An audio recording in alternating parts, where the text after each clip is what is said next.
itu yang memberi manfaat pada kamu, dan bukanlah dia akan terus pakai tongkat. And the snake that you see, it is not a snake, and it is not necessarily that it will be harmful. I can turn it into a snake. Dan juga ular yang kemudian itu tak semestinya ular itu memberikan mudarat pada kamu, dan Allah SWT telah tukarkan ular itu menjadi tongkat. With this knowledge, Allah SWT sent Musa AS to the person who was saying, Ana Rabbukumul A'la, I am your greatest Lord. Dan dengan latihan inilah Allah SWT telah utuskan Nabi Musa AS kepada orang yang mengatakan, Akulah Tuhan yang Maha Tinggi, untuk dakwah kepada dia. Fir'aun's problem was that he was affected by all the things Allah has made, and he refused to look behind them, that Allah is the one who is using these things. Masalah Firaun, tuan-tuan yang mulia, dia hanya lihat apa yang ada di sekelilingnya, dan dia tak dapat lihat apa yang ada di sebaliknya. He was the king of Egypt. Dia raja bagi negara Mesir, negara Egypt. Everything that was produced in Egypt belonged to Fir'aun. Apa sekali yang dihasilkan di Egypt adalah kepunyaan Firaun. Then he would give the things that were produced to whoever he wanted, or he would keep them. This was his decision. Dan dia akan buat keputusan kepada siapa dia nak berikan hasil-hasil itu, ataupun dia akan simpan. English?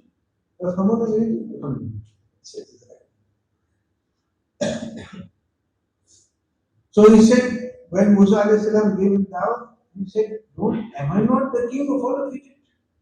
Jadi apabila Nabi Musa AS berikan dakwah kepada dia, dia kata, bukankah aku ni raja segala-gala? And he had his castle, and the streams flowed underneath his castle. He said, I want this my castle. These streams I control even. Jadi dia rasa segala-gala ini adalah kepunyaan dia.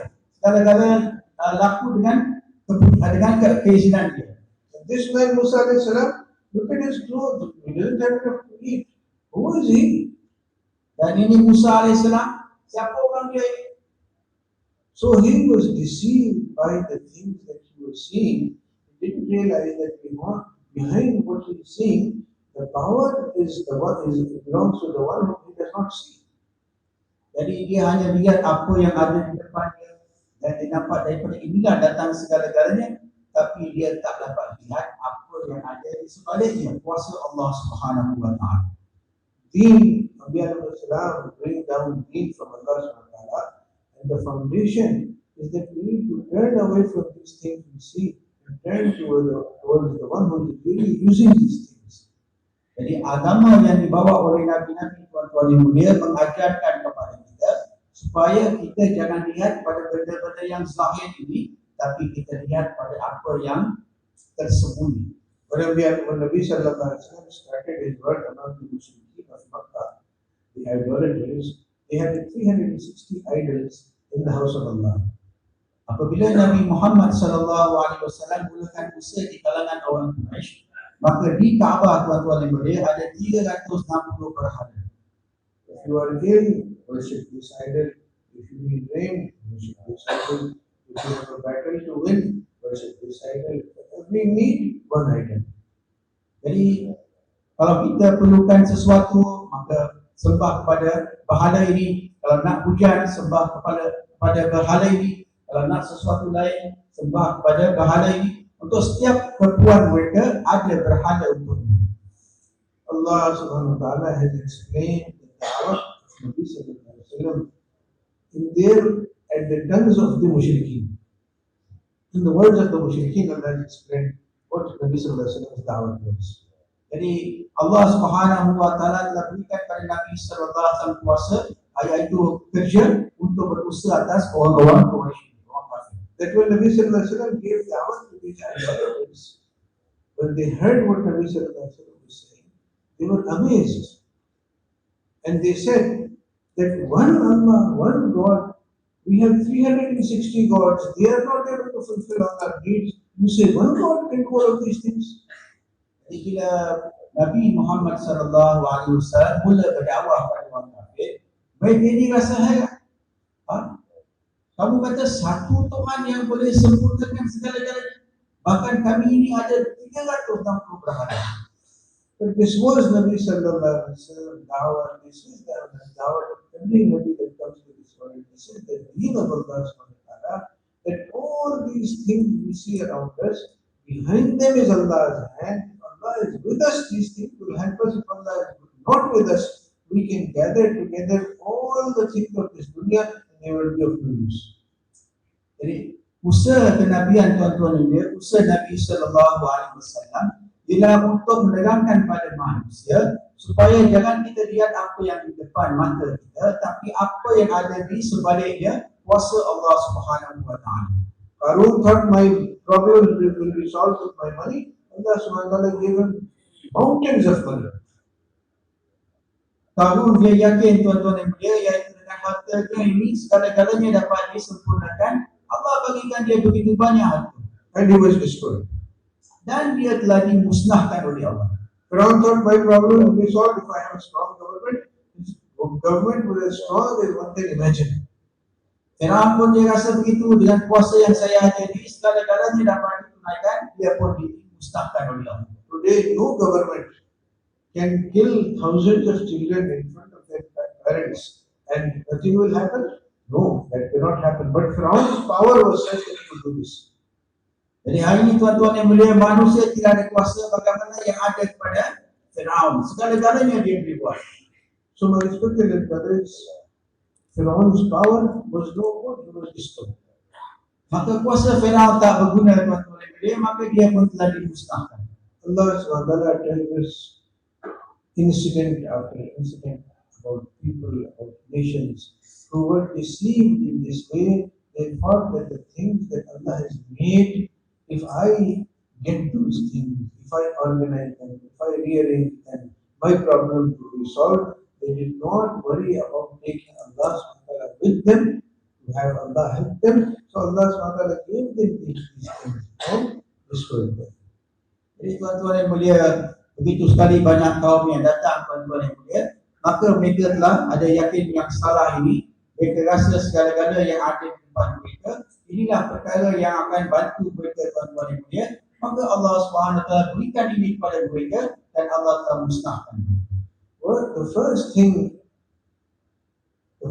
we need to learn is that it is really Allah subhanahu wa ta'ala who is running this whole universe. Perkara pertama yang kita perlu belajar tuan-tuan yang mulia, bahawa Allah Subhanahu Wa Taala dia yang berkuasa atas segala-galanya. No need that I have, no desire that I have can be fulfilled unless Allah subhanahu wa ta'ala chooses, decides that this need will be fulfilled, this desire will be fulfilled. Tiada usaha kita, tak ada rancangan kita tuan-tuan dapat dihasilkan, melainkan kalau Allah SWT buat keputusan yang ini boleh dan ini tidak boleh. Nabi Sallallahu Alaihi Wasallam has given us du'as to help us in this. He has taught us du'as to help us in this. Jadi Nabi Sallallahu Alaihi Wasallam telah ajarkan kepada kita doa-doa yang akan bantukan kita dalam perkara ini. After you eat, you are hungry, you thought that if I put food in my stomach, my hunger will go away. Bagaimana kita hari ini fikir tuan-tuan, bila kita ni lapar, kalau saya makan, hilanglah kelaparan saya. But this is a mistake. Tapi ini satu kesilapan. So Nabi Sallallahu Alaihi Wasallam said that after you eat, what do you say? You say, Alhamdulillah, alladhi huwa ashba'ana. Jadi Nabi Sallallahu ini satu kesilapan. Nabi Sallallahu Alaihi Wasallam telah ajarkan kepada kita, iaitu selepas kita makan, kita baca doa Alhamdulillahilladzi huwa ashba'ana. That I ate this food, it went into my stomach, my hunger went away, but this food did not take away my hunger. All praise is for Allah, who is the one, He is the one who took away my hunger.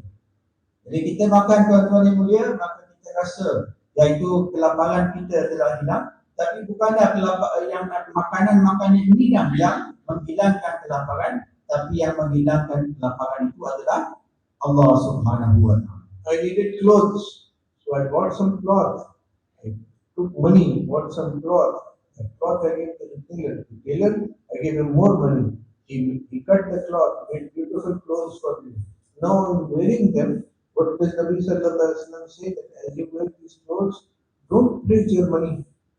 Don't praise the place you bought the cloth from. Don't praise the tailor. Praise whom? Alhamdulillah alladhi kasani hadha min ghairi hawlin minni wala quwwah. Jadi tuan-tuan yang mulia, begitu juga kita ada duit. Maka dengan duit itu kita beli, yaitu pakaian tuan-tuan yang mulia, kita beli kain. Dan daripada kain itu tuan-tuan kita jadikan baju-baju dan kita pakai baju itu. Maka kita janganlah berterima kasih kepada duit yang kita telah gunakan itu ataupun pada penjahit itu tuan-tuan yang mulia, tapi adalah kita bersyukur kepada Allah Subhanahu wa taala. You get onto a bus, onto a train, onto an aeroplane, you say, now my ticket is here. I bought this ticket with this money, now I can sit here comfortably. Begitu juga tuan-tuan yang mulia, kita naik kereta api, kita telah beli tiket kereta api, maka kita dah tertenang, kita duduk dalam kereta api. Nabi Sallallahu Alaihi Wasallam tells us that at that point, you should what is the dua? Subhanallah sakhara lana wa ma kunna lahu muqrinin. Nabi Sallallahu Alaihi Wasallam telah ajarkan pada kita pada waktu itu tuan-tuan bila kita baca Subhanalladzi sakhara lana hadza wa ma kunna lahu muqrinin. Syukur pada Allah. Praise is not for this money, not for the ticket that I had. No, praise is for Allah. He is the one who has brought this mount, this ride under my control, and I could not have brought it under my control.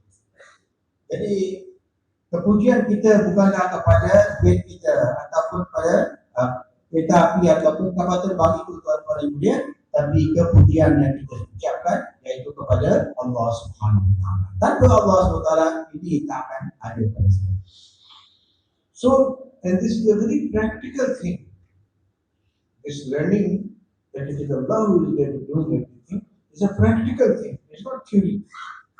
Jadi perkara ini yang Allah melakukan segala-galanya bukanlah satu teori, tapi satu perkara yang diamalkan. It's not a matter of speeches, bayans. Dan ini bukanlah satu perkara percakapan, bayat kita. Work, it's a matter of working so that my heart becomes, so that anytime I have a need, immediately I turn to Allah subhanahu wa ta'ala to learn this. This is what is needed. Jadi perkara ini tuan-tuan yang mulia kita nak belajar. Setiap kali saya ada keperluan, maka saya akan lari kepada Allah Subhanahu wa taala. A person can make great speeches about Iman, about the Iman of the Sahaba, stories of the Prophet. Alhamdulillah, this is a good thing.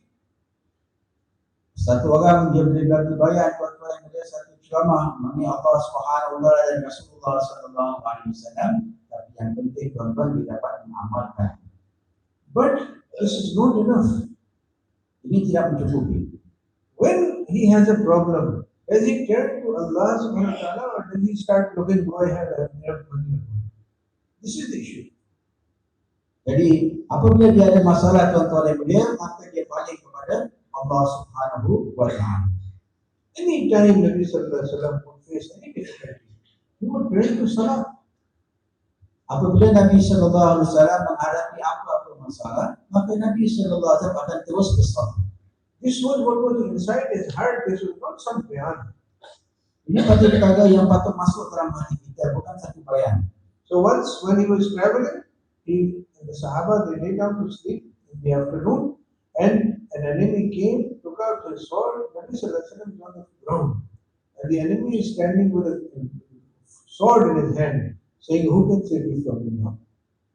Satu kali Nabi sallallahu alaihi wasallam bersama sahabat dalam safar tuan-tuan yang mulia pada waktu tengah hari, mereka sedang lihat datang satu orang kafir dengan pedang tuan-tuan yang mulia dan dihulukan pada Nabi sallallahu alaihi wasallam dan kata, siapa yang akan dapat selamat dan kamu dan ketenangan.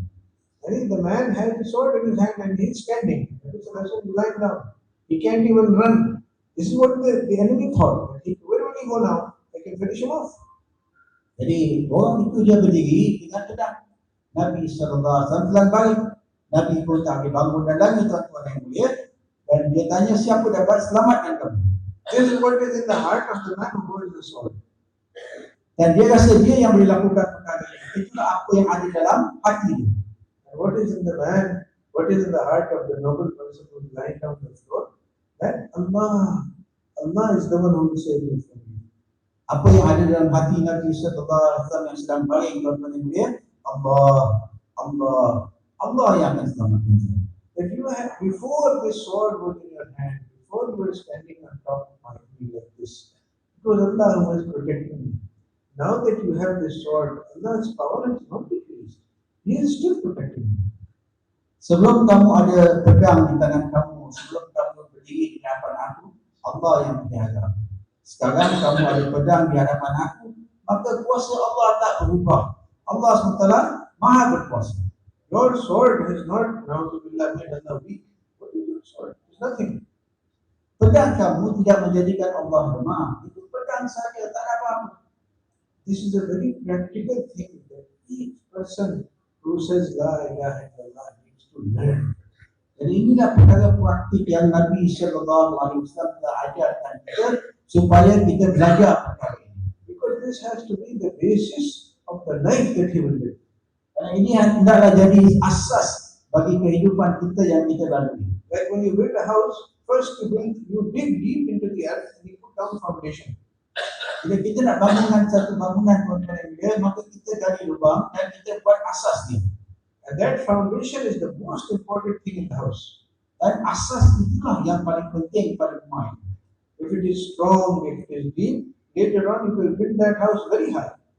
Kalau dia kuat tuan-tuan yang mulia dan dalam tuan-tuan, maka kita akan dapat bangunan satu bangunan yang tinggi. But if that foundation is not strong, you build a huge house, no foundation, one strong wind will come and the whole house will collapse. Tapi kalau kita buat asasnya lemah tuan-tuan yang mulia, maka datang satu angin yang kuat, maka seluruh bangunan akan runtuh. Nabi Sallallahu Alaihi Wasallam had worked with the Sahaba, and then there was the barakat of Nabi Sallallahu Alaihi Wasallam himself. Until they were very strong in this, so that no matter what they saw in conditions of material things, they were not affected. They were looking towards Allah Subhanahu Wa Taala.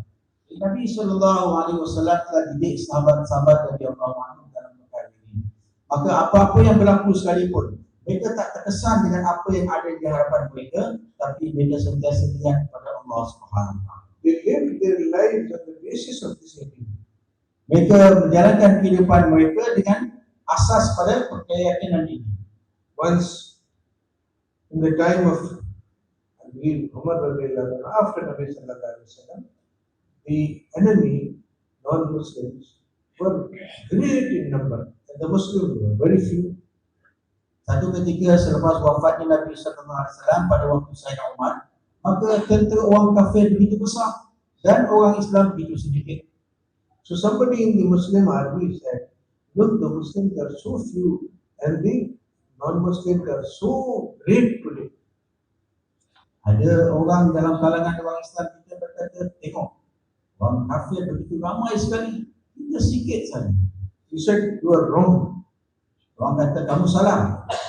How great are the Muslims today? How few are the non-Muslims? Betapa besar hari ini orang Islam dan berapa sikit orang kafir. Even though with his eyes he is seeing they are more and we are less. Walaupun mata dia nampak, orang kafir lebih dan kita sikit. But he said, no, we are more, they are less. Tapi dia kata apa? Kita lebih, dia orang sikit. Then he said, if you had been with us on the day of Badr, you would never say this. Dan dia kata, kalaulah kamu berada bersama kami pada waktu Badar, kamu tak akan kata. That foundation was laid down on the day of Badr and on similar days. Asas itu ada ditanamkan dalam hari Badar dan seterusnya. That no matter how many they are, they can be as many as they want, they can have all the weapons they want, they can have all the horses they want. If Allah is not with them, they are nothing. Jadi tak kira tuan-tuan yang mulia, mereka boleh ada segala senjata, mereka boleh ada segala jumlah yang mereka ada ini, tapi kalau Allah tak bersama dengan mereka, mereka tak ada apa. We can be few, we can have no weapons, we can have no horses, nothing. But if Allah is with us, then we are greater than them. Kita boleh sikit, kita tak ada senjata. Tapi kalau Allah SWT bersama dengan kita, kita lebih daripada mereka. And you see, this thing, that this is not a theory, that this is not some speech. This is the basis of action. But he is saying that they are nothing. We have Allah with us, they are nothing, so let's go. It's an active thing, not just theory and talk. Jadi perkara ni tuan-tuan yang mulia satu perkara yang praktikal tuan-tuan. Bukan satu teori yang kita bercakap sahaja. Yang mereka tidak ada apa-apa dan kita ada. Bukan tuan, tapi perkara yang perlu diamalkan. This is the way Allah subhanahu wa ta'ala wants us to live our lives, that at every turn in your life, at every decision in your life, look at me, take me with you, the rest I will take care of. Inilah yang Allah SWT inginkan daripada kita. Dalam segala liku-liku kehidupan kita ini, apa-apa yang berlaku, lihatlah kepada aku dan aku akan selesaikan segala masalah. This is the life Allah wants for us. Inilah kehidupan yang Allah inginkan daripada kita. And to teach us this life, Allah subhanahu wa ta'ala has given us salat. Dan untuk mengajarkan kita cara hidup ini, Allah telah berikan kita solat. What is salat? Apa itu solat? It is an activity in which there is no apparent benefit. Ia satu amalan yang mana tak nampak apa-apa keuntungan. You make 2,000 rakat salat, you won't earn 1 ringgit. Kalau kamu tunaikan 2,000 rakaat solat, kamu tak akan dapat 1 ringgit. No gold, no silver, no weapons. Tak ada emas, tak ada perak, tak ada senjata. But what are we being told? Hayya ala salat, hayya ala falah. That this is success. Salat is success. Tapi apa yang kita lakukan dalam solat itu, Allah beritahu apa? Hayya ala solat, hayya ala falah. Di sini ada kekayaan. All those businesses and jobs and all of those things people are doing, there is nothing in them. You are standing in front of Allah. Here decisions will be made. Here needs will be fulfilled. Jadi segala apa yang lain yang kita lakukan, bisnes kita, pekerjaan kita, tuan-tuan bilian, semua itu tidak ada apa-apa. Waktu ini tuan-tuan bilian, di sinilah tempatnya untuk kita dapat kejayaan, yaitu solat. That yaqeen that we were speaking of, practical practice of that yaqeen is in this salat. Yakin yang kita ceritakan tadi, yakin yang kita katakan tadi itu tuan-tuan bilian, maka amalkanlah dalam keadaan solat. Our problem is today, in general, a person is making salat alhamdulillah 5 times a day. Masalah kita tuan-tuan yang mulia, hari ini tuan-tuan yang mulia, satu orang, dia kerjakan sembahyang 5 waktu. But when he comes for salat, when the imam recites a long surah, he is thinking in his heart, Imam Sahib, could you not have made a shorter qiraat? My store is open, customers are waiting. I am making salat, but make it brief so I can get back to my job. Hari ini kita datang sembahyang, maka imam telah baca surah yang panjang. Maka hati kita kata, oh imam, apa ni kamu panjang-panjang? Kedai saya buka, banyak pelanggan nak datang. Kenapa tak pendekkan salat?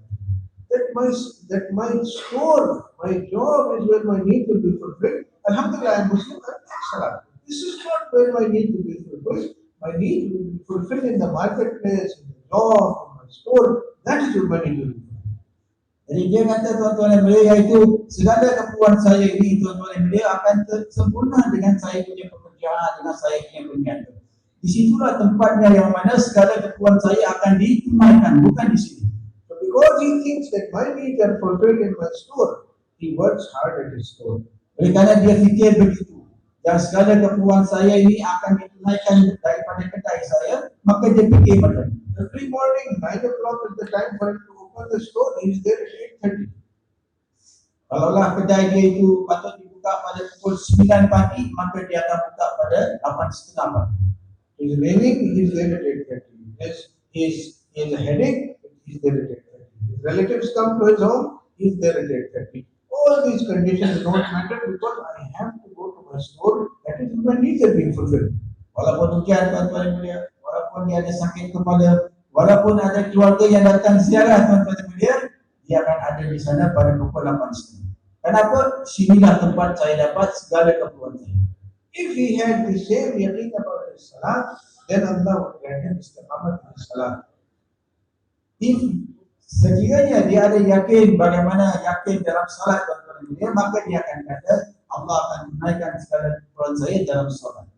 Early in the morning, when the shopkeeper prepares to go for his store, his heart, it is in his heart that here that I am going, here where I am going to spend my day, Here is where my need will be fulfilled.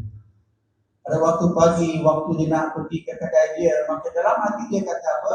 Di situlah tempat yang mana segala keperluan saya akan dapat ditunaikan.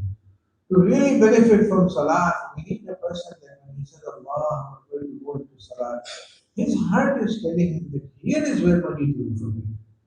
Tapi orang yang ada yakin tuan-tuan dia yang melakukan solat, maka dia akan kata di sinilah tempatnya. Dalam solat saya sini, segala keperluan saya akan ditunaikan. All day long, I'm my store, I'm my job, I'm here, fine. But decisions, they will come when I stand in Salat in front of Allah, and I will present my effort to Him. Oh Allah, I need money. Allah will give me money. Tapi tuan-tuan mulia, apa yang ada dalam hatinya? Memang saya kerja dekat kedai dan sebagainya, tapi keperluan saya akan ditunaikan dalam solat. Kalau saya perlukan wang, saya perlukan apa-apa, Allah SWT yang akan berikan kepada saya. When I say Allahu Akbar, Allah SWT will give me at this takbirah more than He will give the people who have gold on their gold, more than He will give the people who have silver on their silver, more than He will give the kings on their being king, Allah will give me more on this Allahu Akbar. Jadi yakin dia tuan-tuan mulia, melalui solat ini Allah SWT akan berikan pada saya lebih banyak emas daripada orang lain, lebih banyak perak daripada orang lain, dan segala keperluan saya Allah akan tunaikan dalam solat saya. So when we stand in Zohar today, this is what we need to be like. Jadi kalau kita sembang Zohar nanti tuan-tuan mulia, inilah keadaan hati kita sepatutnya. Every salat is an opportunity to turn away from created things and turn to Allah Subhanahu wa Taala. Setiap solat kita tuan-tuan mulia satu peluang bagi kita untuk mengalihkan pandangan kita daripada keadaan dunia dan kepada Allah Subhanahu wa Taala. And since salat is so important, since this is where decisions are going to be taken, then I need to do this salat in a proper manner. Oleh kerana salat inilah tuan-tuan dan mulia yang akan menentukan segala-galanya untuk diri saya, maka saya kena pelihara salat saya. Because there is a salat that a person makes a salat, and then Allah SWT wraps it up like a dirty rag and throws it in his face. Tapi kalau orang yang jalankan solat tuan-tuan mulia, jalankan tak betul, maka apa akan berlaku tuan-tuan dan mulia? Allah akan ambil satu kain buruk dan campak balik kepada muka. Even that salat is better than not making salat. Sembahyang solat itu pun tuan-tuan dan mulia lebih baik daripada tidak sembahyang. But it is not the salat on which angel will come down from the sky. Tapi bukanlah solat ini tuan-tuan yang mulia akan datangkan malaikat yang pada langit. The more my salat starts to look like the salat of Nabi Sallallahu Alaihi Wasallam, the more the salat will be accepted in Allah's eyes. Lebih lagi solat saya ini menyerupai sebagaimana solat Nabi Sallallahu Alaihi Wasallam, maka lebih lagi solat saya akan diterima oleh Allah. My getting a high-paying job, my having a big store in the middle of the city, these are not the things that will solve my problems. My salat becoming like the salat of Nabi Sallallahu Alaihi Wasallam, this is where my problem will be solved. Yaitu pangkat kedai yang saya ada, harta yang saya ada, ini semua tak akan selesaikan masalah saya, tapi segala masalah saya akan diselesaikan melalui solat saya dengan sempurna. And this is why the ilm of the ulama is so important. Why the ilm of the ulama is so important. Jadi inilah tuan-tuan yang mulia apa yang disampaikan oleh ulama kepada kita. They will tell me what kind of salat does Allah want from me. Mereka akan terangkan kepada kita apakah caranya solat yang Allah menerima dari kita. They will tell me how Nabi Sallallahu Alaihi Wasallam did everything in salat. Dan mereka ceritakan kepada kita apa yang Nabi Sallallahu Alaihi Wasallam lakukan dalam salat. The other thing that will make my salat powerful, one is yaqeen, that really this salat is my decision that made. Second is my salat being like the salat of Nabi Sallallahu Alaihi Wasallam. And then my knowledge of all of Allah's promises on this salat, it will put strength in my salat. Jadi satu perkara tuan-tuan yang mulia iaitu yakin kita kepada solat, dan iaitu kita lakukan cara Nabi Sallallahu Alaihi Wasallam. Dan ketiga tuan-tuan yang mulia, saya kena tahu juga apakah janji-janji Allah kepada kita bila kita lakukan solat. Nabi Sallallahu Alaihi Wasallam has told us fadail of every amal. Nabi Sallallahu Alaihi Wasallam telah beritahu kepada kita fadail bagi setiap amal. There are things we don't see, but they are the reality. Ada perkara yang kita tak nampak tuan-tuan yang mulia, tapi sebenarnya So when a person puts down his head in sujood, his head seems to be on the floor. Satu orang dia letakkan dahi dia di atas lantai, maka nampak seolah-olah kepala dia ada kat bawah. But Nabi Sallallahu Alaihi Wasallam tells us that this man has put his forehead in the feet of the Rahman of Allah Subhanahu wa Taala. Tapi alim ulama ceritakan pada kita tuan-tuan, orang ini sedang letakkan dahi dia di kaki Allah Subhanahu wa Taala. Like a child, he grabs his mother's feet and he cries and begs, and eventually, okay, what do you want? Macam satu anak kecil tuan-tuan, dia peluk mak dia, tarik kain mak dia, untuk minta sesuatu, akhirnya dia kata baik-baik aku bagi. Allah is far beyond such examples. But Allah gives us these examples to explain that look, this is the type of thing that is going on.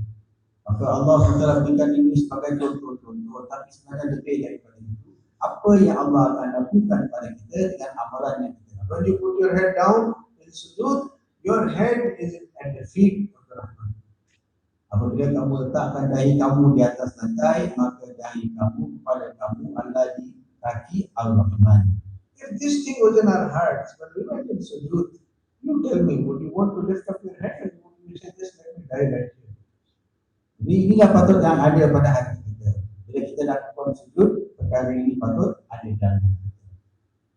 So we need to work so that these fadail are really in our hearts. Jadi kita kena belajar tuan-tuan juga supaya fadail ini ada dalam hati kita. So it puts strength in our salat. Strength in our salat. Ini akan memberikan kekuatan dalam solat.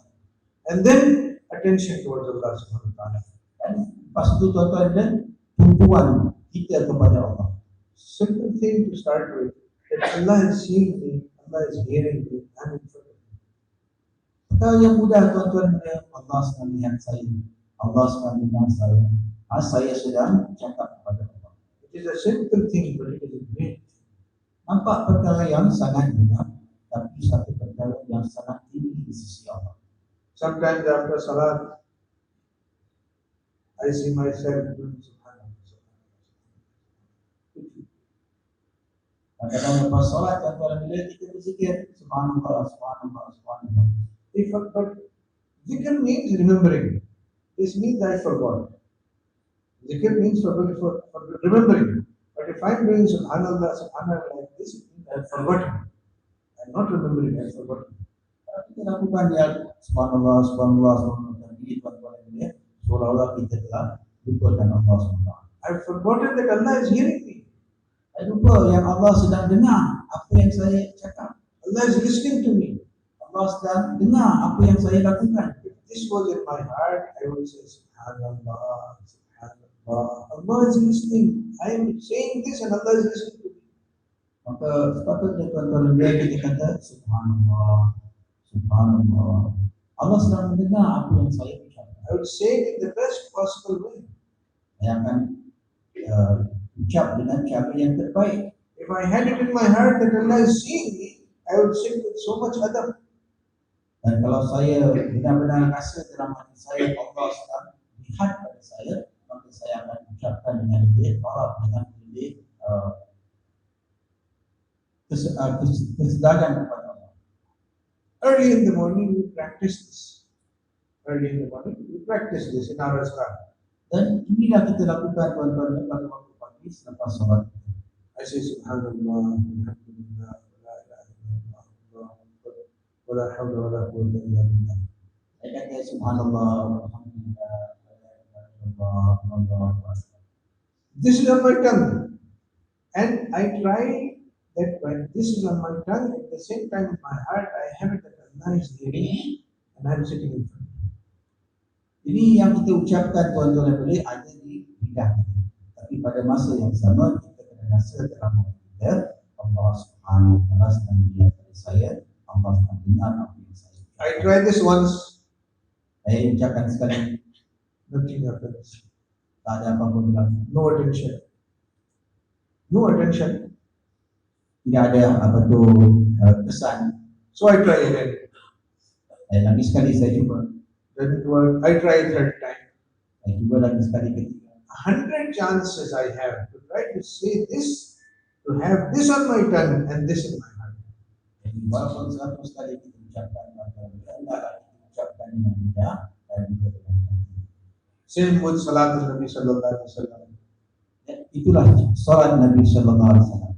At my tongue I have Allahumma salli ala Muhammad. Bukan apa tu? In my tongue I have this Salat Nabi Sallallahu Alaihi Wasallam. Allahumma salli ala Muhammad. On my tongue I have this. Kita ada dalam lidah kita tuan-tuan dia Allahumma salli ala Sayyidina Muhammad wa ala ali Sayyidina Muhammad. Ini ada kat lidah kita. And my heart is full of love of Nabi Sallallahu Alaihi Wasallam. Dan hati saya pula ada perkara-perkara lain yang Nabi Sallallahu Alaihi Wasallam. You know, like somebody who was very kind, very generous to me. Now he is dying. I think of him. And immediately on my tongue, what do I have? Allah fills great with more. Allah great reward. What is this? This is because of the love inside for that person. My understanding that he has done so much good. Oh Allah, give him reward. Macam mana satu orang tuan-tuan dia banyak melakukan kebaikan pada kita tuan-tuan. Maka selepas dia mati pun tuan-tuan dia, bila kita teringat pada dia, maka kita kata semoga Allah SWT ampunkan dosa cahyakan kubur dia tuan-tuan. Kenapa tuan-tuan dia? Dan dalam hati kita ada rasa begitu bersyukur ataupun terima kasih kepada dia atas segala apa yang dia telah buat.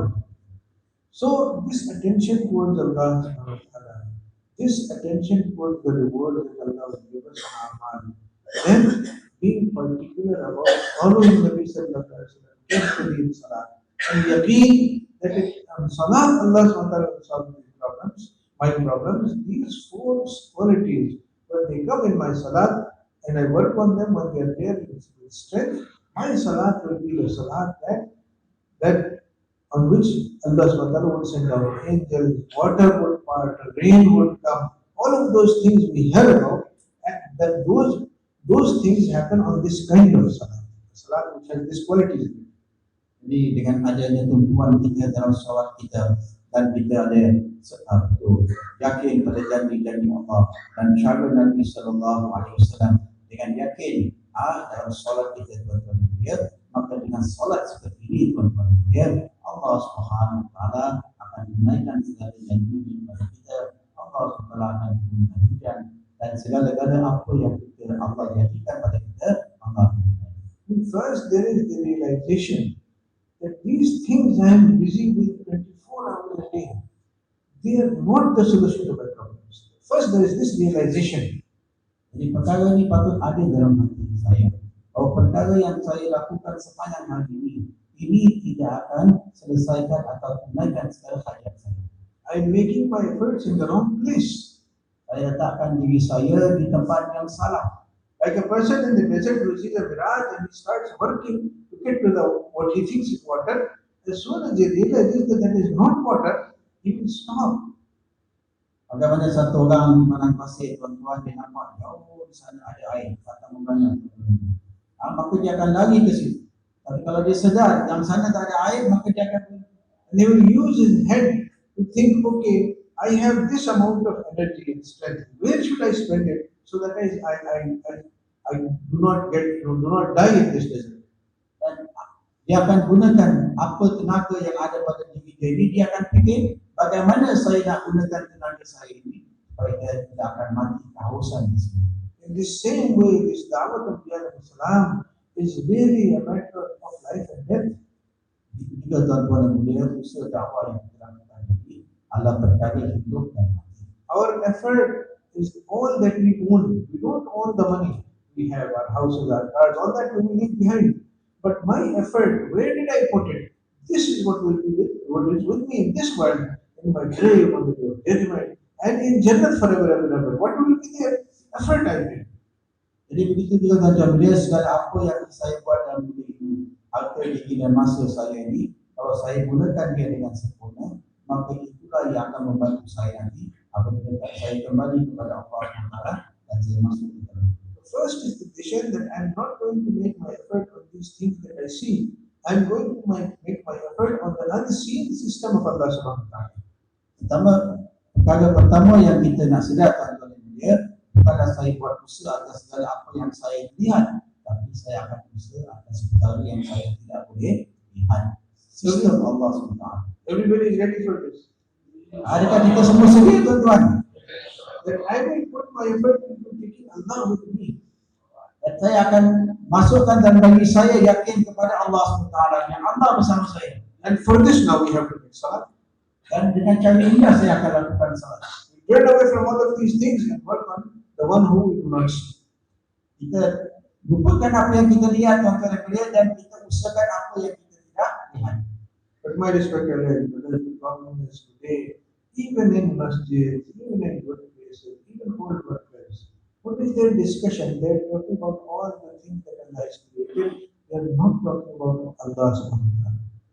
Inilah masalah kita ini, tuan-tuan dan puan, di mana-mana kita berada di masjid, di antara dan sosial kita, tuan-tuan dan puan, kita banyak cakap atas benda-benda yang kita lihat, tapi bukanlah benda-benda yang kita tak lihat. I'm spending 40 days, I'm staying for months, I'm going out to foreign countries.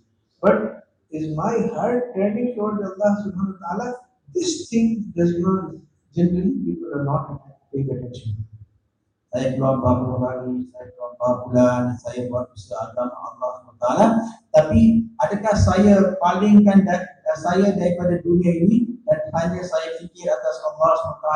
Perkara ini kita tak fikirkan. So what we need to do is to engage in the amal of this effort with this intention that the reason I am doing my yoga, the reason I am going out for 3 days, the reason I am doing my yoga for 4 months, the reason I am doing this is so that my heart turns from Allah's created things towards Allah subhanahu wa ta'ala. Kita kena ada dalam hati kita, tuan-tuan dan puan. Sebab saya keluar 3 hari, sebab saya lakukan baik, sebab saya buat usaha agama ini, tuan-tuan yang mulia, supaya saya dapat usahakan kepada apa yang baik dan tinggalkan apa yang ada zahir di depan saya. When we make this intention, Allah subhanahu wa ta'ala will bless us. Dan kalau kita insya-Allah buat niat ini, Allah SWT akan tanggung. We will take these steps, Jola, 3 days, 40 days, we will take these steps. Kita ambil langkah-langkah ini, kita buat gas, kita keluar 3 hari dan sebagainya. And Allah subhanahu wa ta'ala will let us come towards Him. Allah SWT akan bawa kita kepada Dia. But then He will send a test, some taqaza of dunya, some need of my personal thing, personal life. And He will say, now do you turn towards me or do you run away from me and start that whole effort of material things and money? Are you going to do this or are you going to come towards me? Apa dalam kita jalankan kerja kita, kadang-kadang datang ujian daripada Allah. Kita ada usaha yang kita patut buat, tapi waktu itu datang pula satu keperluan kita, satu takaran kita. Waktu itu Allah uji. Adakah kita letakkan tumpuan kita kepada usaha ini kepada Allah, ataupun kita letakkan segala tumpuan kita kepada kerja-kerja kita yang lain. When that taqaza comes, when that need comes, the person who smiles and says, Allah, I know you have said this, and you have said this as a test, I am not moving back, I am going to move forward in the world. This is what is known as istiqamah.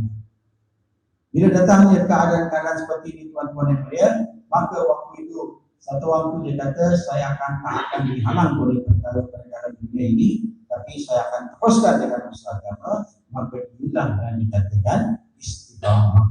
So we need to make the intention to do this work, do the amal of this work, in order to learn to ask from all our needs from Allah subhanahu wa ta'ala. Oleh kerana itu, tuan-tuan yang mulia, kita perlu jalankan kerja ini, kita kena buat tumpuan, tuan-tuan yang mulia, iaitu segala perbuatan saya, Allah Subhanahu wa ta'ala yang akan tunaikan. Okay, inshallah. Jadi insyaAllah, These 1, 2 days, 3 days, I don't know, if little bit of time we have. In this time, if we focus on this and we ask Allah subhanahu wa ta'ala, it's not just a matter of byan. In fact, after the byan, Allah subhanahu wa ta'ala says, where does this man go? At that time, if we are still worried about this, if we are making effort and asking Allah, talking to each other, talking to each other about the importance of turning towards Allah, then Allah will say, yes, this man really wants that his life change. jadi tuan-tuan yang mulia, bukanlah sahaja kita akan ada di sini selama 3 hari, tuan-tuan, dan kita akan dengar bayan-bayan. Bukan hanya setakat bayan, tuan-tuan yang mulia, tapi selepas bayan itu, bagaimana keadaan kita, bagaimana kita ubahkan kehidupan kita, Allah SWT akan lihat hal itu dan Allah akan majukan kita. for this short period of time, if we are able to hold ourselves to dawah, teaching, learning, zikr, dua, salat, ibadah, khidmah, if we can keep to these amal for a little bit of time, Allah SWT will accept us and grant that our whole lives will be available for this purpose. Jadi kalau waktu ini tuan-tuan kemudian kita boleh pegang pada amalan-amalan dakwah, kita duduk dalam ta'alum, dan kita ada solat kita, zikir ibadat kita, dan juga kita buat khidmat tuan-tuan kemudian, maka kalau kita lakukan ini dengan penuh tujuan, Allah SWT akan puji kita dan Allah akan gunakan kita untuk usaha agama dan kehidupan. And we talk to each other that look, we need to change our lives. So what are we ready to do for this 40 days, 4 months? Prepare people to go out cash to make these changes in our lives.